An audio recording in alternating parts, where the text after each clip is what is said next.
ইসরায়েলের কোনো বংশ থাকবে না। ইসরায়েলকে আল্লাহ করে গুটিয়ে দিবেন।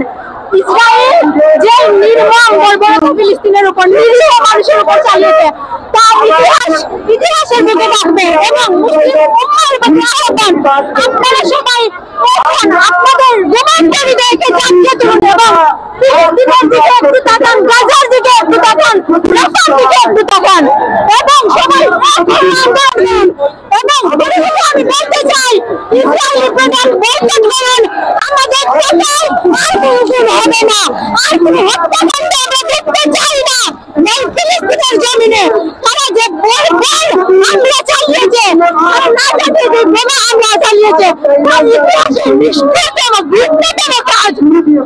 ইসরায়েলকে আল্লাহ ধ্বংস করে, আল্লাহর গজব দিয়ে লানত দেয়, আল্লাহর গজব দিয়ে ইসরায়েলকে এই মাটি থেকে ধ্বংস করুন।